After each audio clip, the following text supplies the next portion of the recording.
삼성전자가 세계 최초의 인공지능 스마트폰 갤럭시 S24를 공개했습니다. 13개 언어로 실시간 양방향 통역이 가능합니다. 최상목 경제부총리가 부담금 개편을 위한 민관합동 TF를 이달 중 가동하겠다고 밝혔습니다. 시행령으로 바꿀 수 있는 부담금부터 우선 감면하겠다고 말했습니다. 서울시가 주요 산과 시설물 주변에 건축물 높이를 제한해온 고도지구를 전면 개편합니다. 남산 일대에도 최대 45m 높이의 건물이 들어설 수 있게 됩니다. 한미약품과 OCI의 그룹 통합이 경영권 분쟁으로 이어지고 있습니다. 한미약품 창업주의 장남과 차남이 통합을 반대하는 가처분 신청을 냈습니다.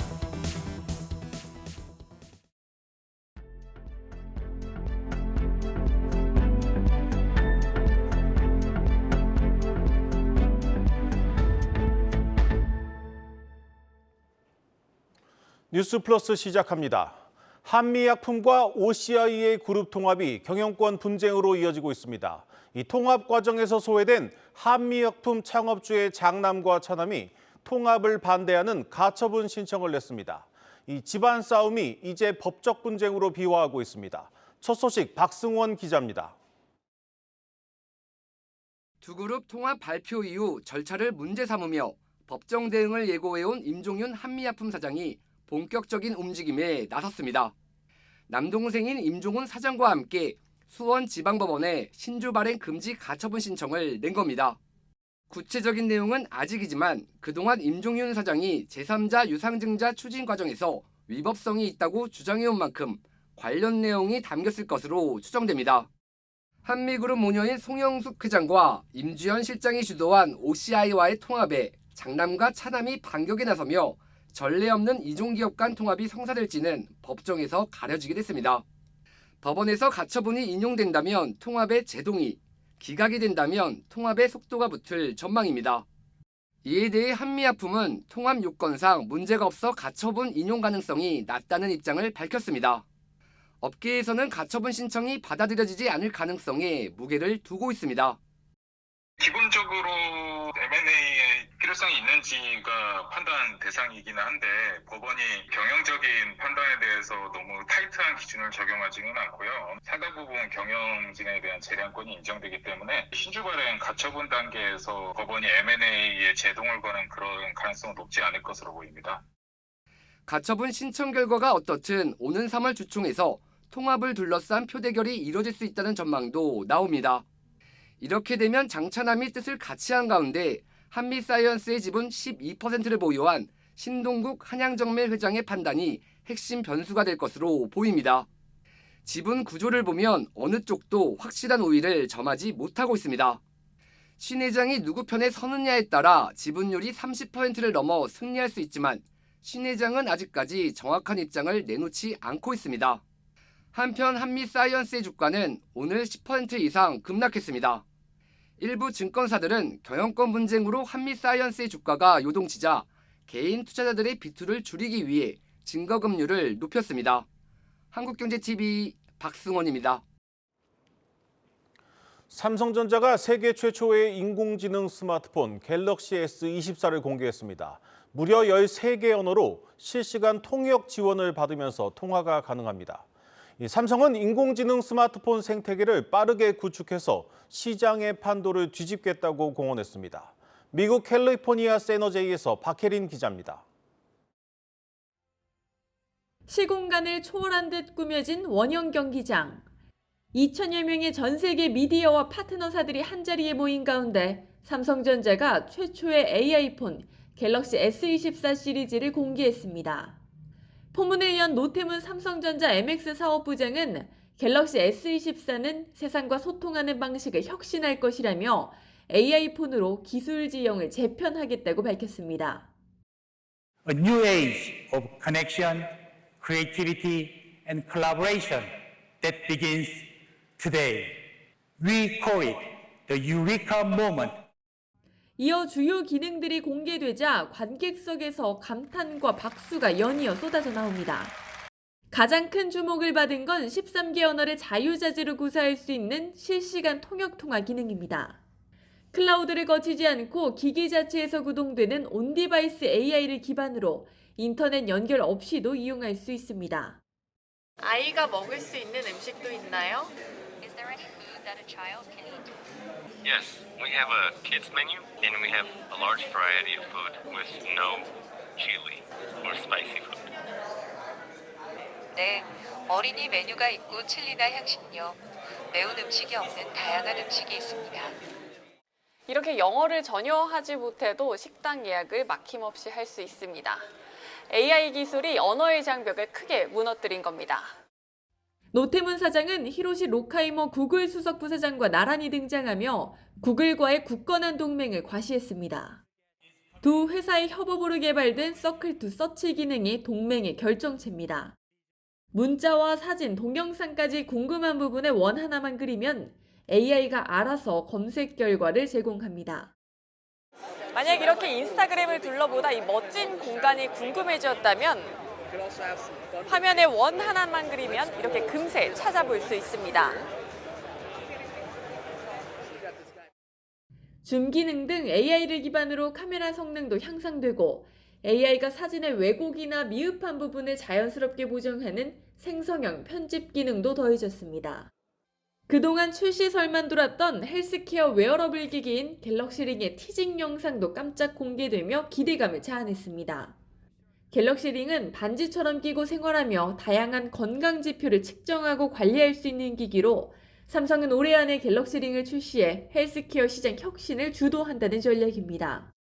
스마트폰에서 AI폰으로 새 시대를 연 삼성은 갤럭시 AI 기능을 올해 안에 1억대 기기에 탑재할 예정입니다. 갤럭시 S24 시리즈를 전작 대비 2자릿수 이상 판매하고 전작인 S23과 5세대 폴더블 시리즈, 올 하반기 출시될 6세대 폴더블 폰에도 AI 기능을 입혀 AI폰 생태계를 빠르게 구축하겠다고 밝혔습니다. 미국 세너제이에서 한국경제TV 박혜린입니다. 그동안 카메라 성능이 좋아지는 것 빼고는 이 별다른 변화가 없었던 스마트폰에 인공지능이라는 새로운 혁신이 등장하자 소비자들의 관심도 뜨거워지고 있습니다. 이 출시를 앞두고 첫 인공지능 스마트폰을 직접 체험할 수 있는 공간이 마련됐습니다. 이서우 기자가 현장을 다녀왔습니다. 이른 아침 삼성 스토어 홍대점 앞에는 매장 오픈을 기다리는 줄로 가득합니다. 삼성전자의 첫 온디바이스 AI폰, 갤럭시 S24 시리즈를 직접 체험해보기 위한 인파입니다. 매장에서 만난 10대에서 20대 연령의 소비자들은 실시간 AI 통번역 전화 기능에 가장 큰 관심을 보였습니다. 인터넷이 안 되는 상황에서 번역기를 켜야 될 때 굉장히 불편함을 느꼈었는데 새로 생겼다고 하니까 편하게 사용할 수 있어서 좋을 것 같습니다. 외국인 친구들하고도 쉽게 얘기할 수 있을 것 같아서 좋은 것 같아요. 신기해요. 구글과 협력해 만든 동그라미 검색, 일명 서클 투 서치 기능에도 신기하다는 반응입니다. AI랑 같이 접목을 한 부분들이 조금 새로운 것 같아요. 인터넷도 들어가고 하면 번거로우니까 바로 이제 검색이 되면은 그런 게 좀 편하지 않을까. 삼성전자는 애플 본사가 위치한 미국 캘리포니아주 쿠퍼티노와 가까운 세너제이에서 갤럭시 S24를 공개하며 AI 스마트폰 시장 선점에 나섰습니다. 지난해 삼성전자를 제치고 글로벌 스마트폰 출하량 1위를 차지한 애플은 한국 시장 점유율 확대에 속도를 높이고 있습니다. 애플은 국내 7번째 매장이자 아시아 태평양의 100번째 매장인 애플 홍대를 이번 주말 오픈합니다. 삼성 스토어 홍대와 불과 200m 거리인 곳에 매장을 여는 애플은 홍대 전용 로고까지 만들며 국내 소비자들의 환심을 사고 있습니다. 삼성전자는 내일부터 일주일간 갤럭시 S24의 사전 예약을 시작하고 31일 제품을 정식 출시합니다. 갤럭시 AI로 소비자 반응을 이끄는 데 성공한 갤럭시 S24 시리즈가 판매량으로 그 인기를 증명할지 관심입니다. 한국경제TV 이서우입니다. 서울시가 주요 산과 시설물 주변에 건축물 높이를 제한해온 고도지구를 50년 만에 전면 개편합니다. 높이 제한이 필요 없는 곳은 고도지구를 제외하고 고도지구에서 지을 수 있는 건물 높이도 기준을 완화하기로 했습니다. 서울 남산 주변의 도심 지역 개발에 속도가 붙을 전망입니다. 양현주 기자입니다. 노후주택 단지들이 즐비한 서울 종로구 구기동 일대입니다. 이곳은 약 6만 제곱미터 규모로 소규모 정비 사업인 모아타운 개발을 추진하고 있습니다. 하지만 북한산과 북악산 경관 보호를 위해 최대 20m로 높이를 제한하고 있어 사업 추진에 어려움을 겪었습니다. 구기 평창동 일대는 도시경관 보호와 과밀 방지를 위해 건축물 높이가 제한되는 고도지구에 해당되기 때문입니다. 하지만 서울시가 50년 만에 고도지구를 전면 개편하면서 앞으로 최대 15층 높이의 건축물도 지을 수 있게 됐습니다. 남산 고도지구에 속하는 다산동, 회연동, 이태원동 일대와 경복궁 고도지구 내 서촌 지역 역시 높이 규제가 완화됐습니다.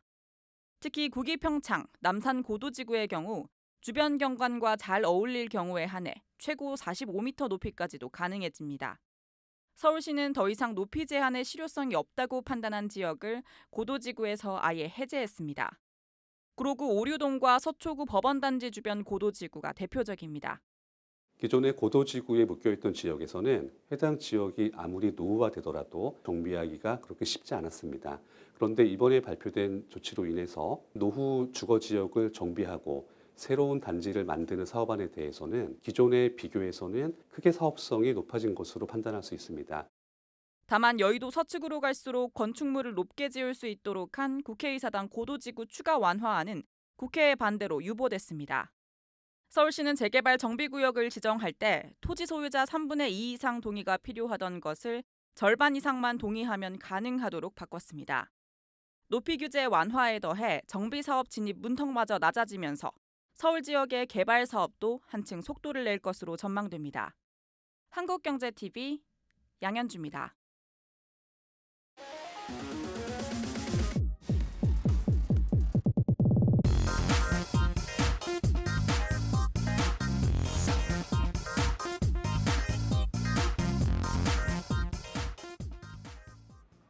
일본 니케이 지수가 버블 경제가 터지며 무너졌던 1990년대 이후 최고 수준까지 올라왔습니다. 역대 최고 지경신도 어렵지 않다는 게 일본 현지 분위기입니다. 먼저 부활에 성공한 일본 주식시장의 지난날과 현재를 김동화 기자가 정리했습니다. 지난 17일 일본 증시의 강세가 이어지며 니케이 225 지수는 장중 3만 5천을 넘기며 마감했습니다. 무려 33년하고도 11개월 만에 최고가입니다. 최근 일본 증시는 지정학적 영향에 따른 글로벌 공급망 재편과 기업의 적극적인 주주 환원 정책이 맞물리면서 글로벌 투자자들의 각광을 받고 있습니다. 하지만 그동안 일본 증시에도 부침은 적지 않았습니다.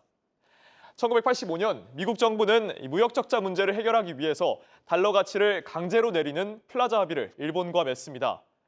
합의 이후 엔화 가치가 급등하자 수출 부진을 만회하고 또 내수 부양을 위해 일본은 저금리 정책을 펼쳤고 이는 유명한 일본 버블 경제의 시발점이 됐습니다.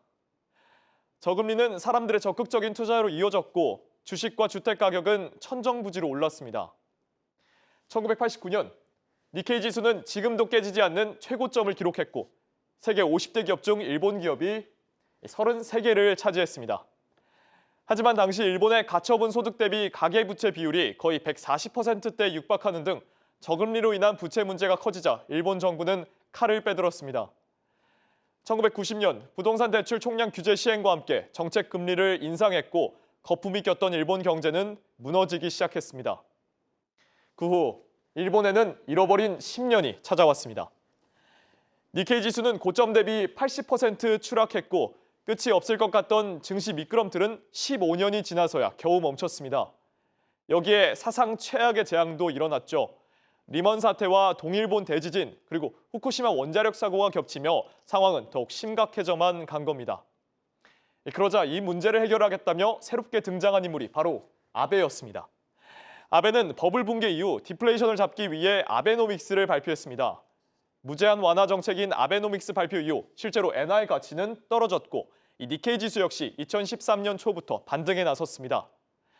하지만 아베 해법도 일본의 오랜 고질병을 고치기는 어려웠습니다. 기업의 이익 잉여금은 늘었지만 직장인들의 월급은 제자리였고 인구 고령화 문제는 계속됐습니다. 결국 일본 경제는 다시금 저성장의 늪에 빠졌습니다. 그렇게 세계 2위 경제 대국이라는 과거의 영광은 멀어져만 갔습니다. 그러나 일본은 미중 갈등 본격화와 함께 다시금 새로운 요충지로 떠오릅니다. 해외 투자자들은 이 틈새 시장, 일본을 세계 공급망 재편의 틈새 시장이라 판단했고 작년 한 해에만 일본 주식 3조 엔어치를 사들였습니다. 이는 2013년 이후 10년 만에 최대 규모입니다. 한국경제TV 김동아입니다. 이 저성장의 상징이었던 일본인데 이런 일본 주식시장으로 돈이 몰리는 이유를 살펴보면 또다시 이 코리아 디스카운트라는 말이 등장한 우리 주식시장의 탈출구를 찾을 수 있을 것 같다는 생각도 듭니다. 이 취재기자와 자세히 분석해 보겠습니다. 증권부 유주환 기자 나왔습니다. 유 기자, 먼저 좀 정책 얘기부터 해보겠습니다. 일본 정부가 지난해부터 적극적으로 증시 부양에 나서고 있는데 어느 정도 효과를 봤다고 생각하면 되겠습니까? 네, 맞습니다. 대표적인 정책 두 가지만 먼저 소개를 해드리겠습니다. 네. 도쿄 증권거래소가 상장사들이 기업가치 제고를 위해 노력을 하고 있는지 여부를 이번 주부터 홈페이지를 통해 전 세계에 공개했습니다. 네. 작년 3월에 PBR 1배 미만 상장사들에게 기업가치를 높이기 위한 구체적인 이행 목표를 제출하라고 요구한 데 따른 후속 조치입니다. PBR은 장부가치 또는 청산가치라고도 불리는데 이게 한 배도 안 되는 저평가 기업들은 배당금 상향이나 자사주 매입, 자산 매각, 구조 조정 등 기업 가치를 높이기 위한 계획을 제출해야 합니다. 지금 화면에서 보시다시피 홈페이지에 게시된 엑셀 파일을 열어보면은 기업들이 구체적인 계획을 제출했는지 여부가 체크가 돼 있습니다. 네. 아까 계획을 제출하지 않은 기업들을 지금 분홍색으로 앞부분에 좀 칠해봤는데 여전히 40% 정도가 이 계획안을 내지 않은 상황입니다. 네. 자, 그런데 이들 기업들이 끝까지 버티기는 어려운 상황 같습니다. 왜냐하면 도쿄거래소가 매달마다 이 리스트를 업데이트해서 공개할 예정이기 때문입니다. 말씀하신 대로 이 같은 조치가 증시에 상당히 즉각적인 효과를 가져왔습니다. 지난해 정책이 예고된 이후에 일본 기업들이 배당을 크게 늘리고 자사주 매입에 나선 것으로 나타났습니다. 자, 두 번째 정책 소개해드리겠습니다. 어제 우리 정부도 개인 종합 자산 관리 계좌 ISA의 가입 대상과 한도를 대폭 늘리겠다고 발표를 했는데요. 일본은 한 발 앞서서 니사라는 개인 저축 계좌와 개인 연금에 대해 세제 혜택을 전폭적으로 늘리는 조치를 취한 바 있습니다. 자, 이 역시 상당히 긍정적인 평가를 받고 있는데요. 자본시장 전문가의 말로 들어보겠습니다. PBR이 1 미만인 기업들은 PBR 1 이상으로 올라갈 가능성이 있구나라고 해서 이제 기관 투자, 글로벌 기관 투자자들이 그리고 해외 유수 투자자들이 일본 주식을 이제 사는 행태들이 계속 나타나고 있습니다. 주식시장의 화랑에 대한 기대감, 그리고 전고점을 넘을 것이라는 기대감이 이제 꽤 널리 퍼져 있다고 볼 수 있습니다. 이 정부의 부양책 때문에 주가가 올라갔으니 투자자들은 좋겠지만 기업들은 다소 부담스러울 수도 있겠습니다. 그런데 일본 정부가 이렇게 증시 부양에 매달리는 이유는 뭡니까? 네, 바로 저성장의 고리를 끊어보겠다는 강한 의지가 이런 증시 부양책으로 이어졌다고 분석할 수 있겠습니다. 일본은 세계에서 가장 빠르게 저출산 고령화를 겪은 나라입니다. 이미 1970년대에 고령화 사회에 진입을 했고요. 2007년에 초고령 사회가 됐습니다. 또 오랜 경기 침체로 경제 역동성이 떨어지고 기업들의 투자와 성장의 선순환이 막혀 있다는 지적이 계속해서 있어 왔습니다. 또 두 번째로 일본의 가계들 역시 자금 운용에 매우 보수적인 편인데요. 일본 가정 장롱 안에 200조엔이 숨어 있다 이런 말이 있을 정도입니다. 장기간의 임금 정체 또 실질 임금 강소는 일본 경제의 고질병으로 꼽히는데 이 마이너스 금리 하에서 투자도 하지 않다 보니까 노후 대비가 더 어려워질 수 있습니다.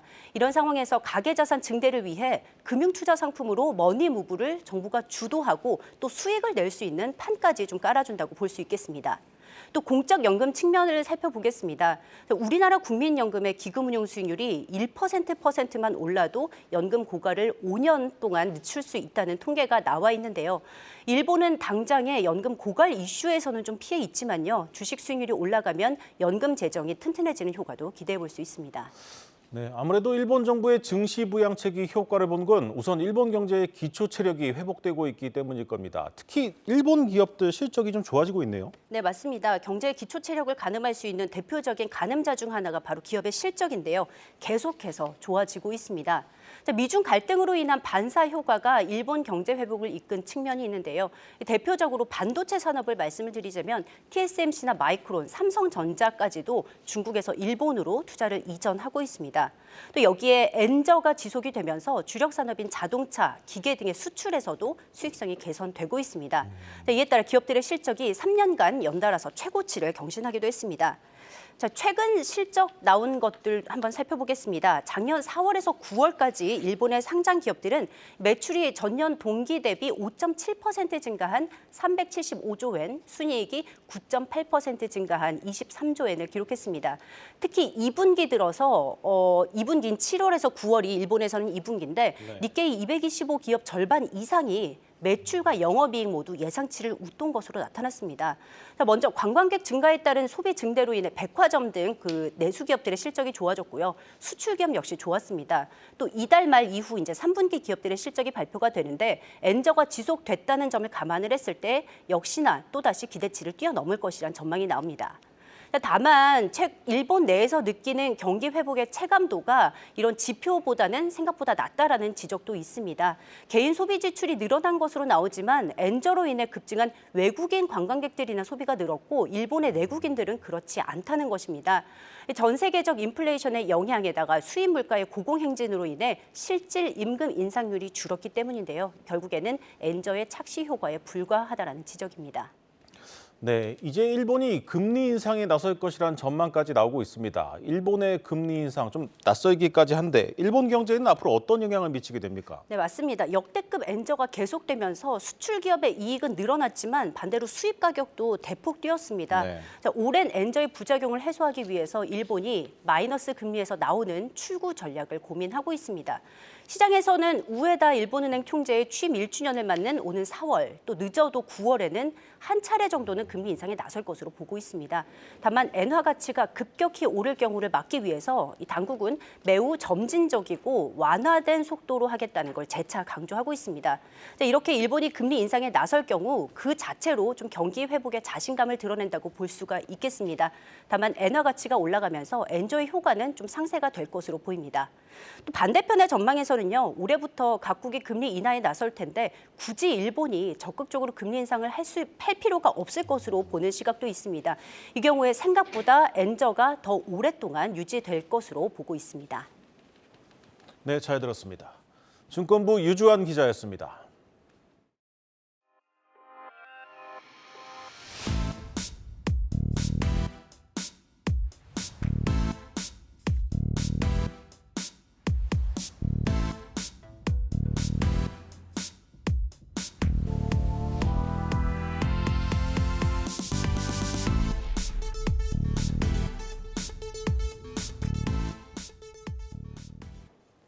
최상목 경제부총리가 부담금 개편을 위한 민관합동 TF를 이달 중 가동하겠다고 밝혔습니다. 오늘 한경 밀레니엄 포럼에 참석한 최 부총리는 시행령으로 바꿀 수 있는 부담금부터 먼저 감면하겠다고 했습니다. 또 축소 논란이 있었던 연구개발 예산도 필요한 부분엔 확실히 늘리겠다고 강조했습니다. 이어서 김채영 기자입니다. 최상목 경제부총리 겸 기획재정부 장관이 한경 밀레니엄 포럼에 참석해 부담금 정비 및 제도 개선에 착수할 것이라고 밝혔습니다. 윤석열 대통령이 부담금 원점 재검토를 지시한 데 따른 조치로 현실과 동떨어진 불합리한 부담금을 정비하겠다는 겁니다. 저희가 민간합동 TF를 지금 1월에 구성 운영을 해가지고 부담금 정비 및 제도 개선을 착수할 거고요. 궁극적으로는 전수조사를 거쳐서 부담금 배평 방안을 마련하고 부담금 관리법도 전면 개정을 추진합니다. 부담금 전면 개편 방침은 건설사 투자 여건 개선 체계 하나로 제시됐습니다. 기업 지원을 위한 규제 완화 쪽에 무게를 둔 정책이라는 의미입니다. 정부와 지자체, 공공기관 등이 걷는 전체 부담금 수는 2001년 소폭 줄었습니다. 반면 전체 부담금 납부액은 2001년 6조 원대에서 2022년 22조 원대로 확대됐습니다. 이날 최 부총리는 지난해부터 논란이 일었던 R&D 예산 삭감에 대해 필요한 부분엔 확실히 늘리겠다고 밝혔습니다. 정부는 올해 R&D 예산을 지난해보다 4조 6천억 원 삭감했는데 이나마도 정부안이 국회 심의 과정에서 6천억 원이 증액된 것입니다. 최근 3년 동안 50%가 늘어났습니다. 그 늘어난 부분은 상당히 좀 비효율이 많다라는 지적이 많이 있습니다. 대기업이 못하는 거 아니면 중소기업이 못하는 부분들은 정부가 재정 지원을 통해서 해야 된다. R&D는 적극적으로 지원을 하겠다. 올해 경제정책 방향에 담긴 금융투자 소득세 폐지와 증권거래세 인하 방침 등 감세 조치로 인한 세수 부족 우려에 대해선 선을 그었습니다. 근데 작년에도 저희가 세수가 60조 가까이 부족했지만 실제 그 여러 가지 경기나 이런 상황에서 수입이 줄어서 그런 것이거든요. 올해 경제정책 방향에 나오는 여러 가지 감세 조치들은 단기적으로 이게 세수에 큰 영향을 준다. 이건 아니라고 말씀을 드릴 수 있고요. 한국경제TV 김채영입니다. 오늘 준비한 뉴스 플러스는 여기까지입니다. 오늘도 함께해 주신 여러분 고맙습니다.